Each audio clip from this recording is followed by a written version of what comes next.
Notre deuxième dossier, ce matin, la Cour suprême kenyane a donné les motivations de sa décision annulant la dernière présidentielle. La Cour a mis à l'index la commission électorale et son président pour avoir déclaré Uhuru Kenyatta vainqueur de la présidentielle avant la vérification des procès-verbaux. Pour la juge Philomena Mwilu, numéro 2 de la Cour suprême, le scrutin n'a été ni juste ni transparent.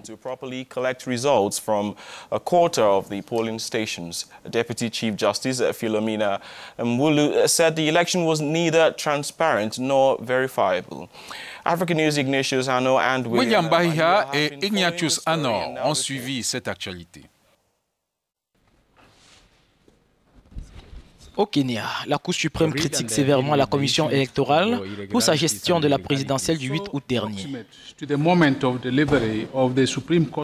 Après avoir annulé le scrutin, les juges estiment que les résultats provisoires avaient été proclamés sur la base de documents parfois douteux.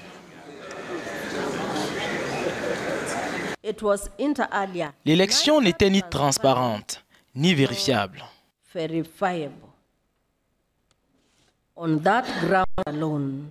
Pour cette seule raison, et sur la base de l'interprétation que nous avons donnée à l'article 83 de la loi électorale, nous n'avons pas d'autre choix que de l'annuler. Les explications des juges de la Cour suprême pour motiver leur décision d'annuler la réélection du président sortant Uhuru Kenyatta renforcent les doutes sur la capacité de la commission électorale d'organiser un nouveau scrutin le 17 octobre prochain. Le système électoral au Kenya aujourd'hui a été conçu pour être simple et vérifiable. Entre le 8 août 2017 et le 11 août 2017, on ne peut pas dire qu'il en ait été ainsi.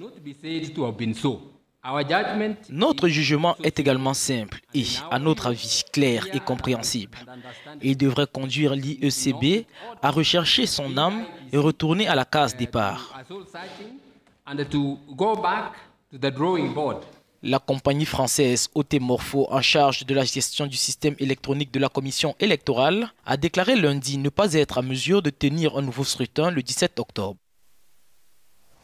La tension est montée d'un cran au Kenya ce mardi 19 septembre devant les portes de la Cour suprême.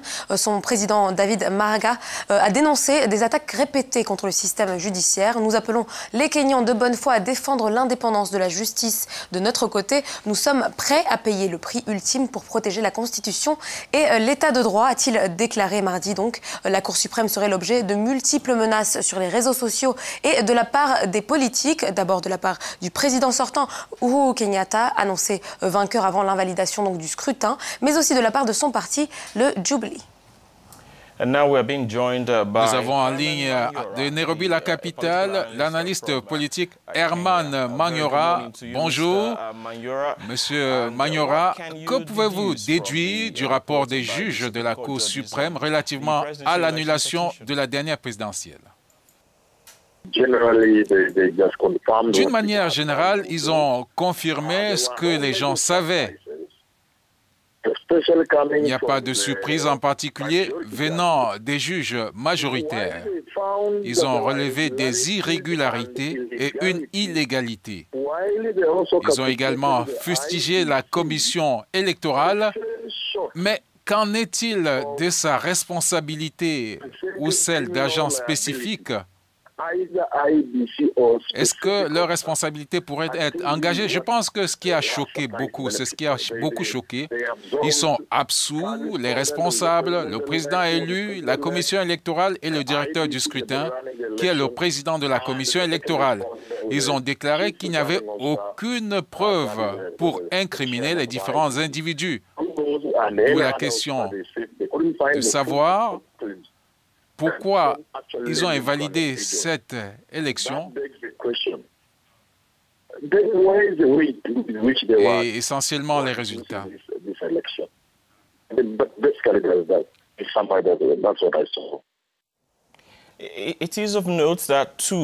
Nous avons relevé que 2 des juges de la Cour suprême étaient contre la décision de la majorité.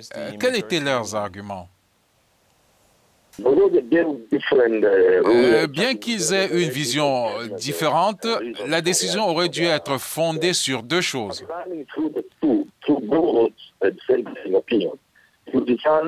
La volonté des électeurs doit être respectée dans la mesure où, d'après eux, ils n'ont pas examiné les bulletins de vote et qu'il n'y avait aucun problème avec le scrutin. Ils pensent que les élections devraient être maintenues.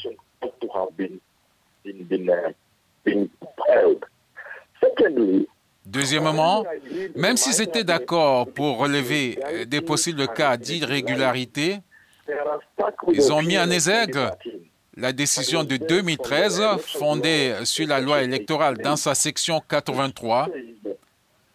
Elle indique que s'il y a des irrégularités et une illégalité, l'on devrait produire des chiffres pour expliquer. Cette requête ne portait pas sur les chiffres. Ils ont soutenu qu'il n'y a aucune raison pour influencer le résultat de l'élection et que par conséquent, l'élection aurait dû être confirmée respectant la volonté du peuple. Monsieur Mayora, les récentes demandes de l'opposition menacent, n'est-ce pas, de boycotter les élections. Est-ce que cela signifie que les élections pourraient être retardées? Cette élection pourrait se tenir plus tôt dans 60 jours. Cela pourrait être le 31 octobre. La question est de savoir ce que la Constitution prévoit. Et dans le cas d'espèce, il y a un vide. La Constitution dit que les élections devraient avoir lieu après 60 jours. Rien n'est prévu au cas où ce délai n'est pas respecté. L'opposition a souligné que Uhuru Kenyatta saisirait le président, disons qu'il jouit déjà, n'est-ce pas, du poste de président intérimaire. Selon l'opposition, le président intérimaire devrait saisir la Cour après 60 jours. La Cour suprême sera saisie pour interprétation de la loi. La seule disposition vague prévoit que si le président n'est pas en mesure de s'acquitter de ses fonctions, un député devrait prendre la relève. Au cas où le député n'est pas disponible ou pas intéressé, l'Assemblée demande un délai de 3 mois avant que les élections se tiennent. Vous voyez ce que cela fait. Au regard des développements, not at all, not at all. Until that point you are talking about, after 60 days, if there are no elections after 60 days, then we begin to worry. S'il n'y a pas d'élection après 60 jours, eh bien, il faut dire qu'il est difficile de prévoir ce qui se passerait. So that if you say you had won and your victory was wrong, you have an opportunity to win. If you said you had won, you had an opportunity to win. And that's why la Cour suprême a essayé de prendre ses responsabilités pour essayer de décanter la situation. And today they come